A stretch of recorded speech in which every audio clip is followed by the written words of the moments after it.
যেসব মানুষের বাবার পরিচয় নেই, আমাদের সমাজ তাদেরকে জারজ সন্তান বলে। কিন্তু মা-বাবার পরিচয় থাকা সত্ত্বেও এই হারামির বাচ্চা, এই মেয়েটার সাথে যে নোংরা কাজটা করলো, এর পরিচয় আসলে কি হওয়া উচিত? আমার তো মনে হয় এর মা-বাবারও জন্মের কোনো ঠিক নেই। যারা নিজের সন্তানকে অমানুষ বানিয়ে এইভাবে রাস্তায় ছেড়ে দেয়, তারা তো মানুষের মধ্যেই পড়ে না। এই ধরনের মানুষদের তো এই পৃথিবীতে বেঁচে থাকারই কোনো অধিকার নেই। উদাহরণস্বরূপ যদি বলি, আমাদের এলাকায় আমরা দেখি যখন কোনো কুকুর পাগল হয়ে যায় আর তখন সে মানুষকে কামড়ানোর চেষ্টা করে, তখন মানুষের নিরাপত্তার জন্য এলাকাবাসী মিলে সেই কুকুরটাকে মেরে ফেলার চেষ্টা করে।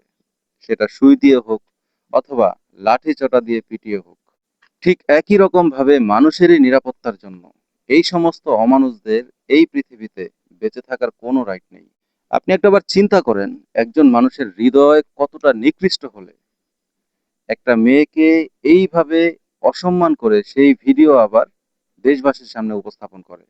যেখানে রসুল সাল্লাল্লাহু আলাইহি সাল্লাম বলেছেন, তোমরা কোনো পর নারীকে দেখার সাথে সাথে তোমাদের চোখকে নিচে নামিয়ে ফেলো। আর ঠিক সেই জায়গায় এরা রাস্তাঘাটে একটা মেয়ের সাথে যদি এত খারাপ আচরণ করতে পারে, এতটা অসম্মান করতে পারে, এদের পক্ষে এই সমাজে কত অপকর্ম করা সম্ভব একটু চিন্তা করে দেখেন। আর আমি নিশ্চিত যে এই ধরনের অপকর্ম করার পর এরা এদের পরিবারের কাছে সমর্থন পায়, এরা এদের পরিবারের কাছে প্রশ্রয় পায়। আর নয়তো এত বড় সাহস কোত্থেকে পাবে? একটা কথা আমি মনে প্রাণে বিশ্বাস করি, যে সমস্ত মা এবং বাবা তাদের সন্তানদেরকে শাসন করে, তাদের সন্তান এতটা নিচে নামা এটা সম্ভব না, অসম্ভব। যে সমস্ত মা এবং বাবা তাদের সন্তানদেরকে ন্যূনতম ন্যায় এবং অন্যায়ের শিক্ষা দান করে, তাদের সন্তানের ধারা এত বড় অন্যায় কাজ হওয়া সম্ভব না।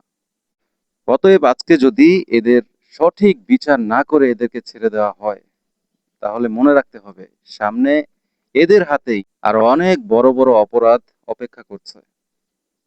এই ভিডিওটা আজকে দেশে বিদেশে ঘুরে বেড়াচ্ছে। আমি জানি না ওই এলাকার সমাজবাসী অথবা আমাদের দেশ এই ভিডিওটা দেখার পর এই কুলাঙ্গারের কি বিচার করবে। তবে হ্যাঁ, যদি আমাকে জিজ্ঞেস করা হতো যে আসলে এর কি বিচার করা উচিত, তাহলে আমি বলতাম একে পুরো দেশের সামনে, অর্থাৎ লাইভ ভিডিও অন করে একে উলঙ্গ করে এর শরীরে যেন ১০০টা বেতের আঘাত করা হয়। আর এই ১০০টা বেতের আঘাত সম্পূর্ণ করার আগে যদি এর মৃত্যু হয়ে যায়, তাহলে যেন তার লাশের উপর দিয়ে এই বেতের আঘাত, ১০০ বেতের আঘাত সম্পূর্ণ করা হয়।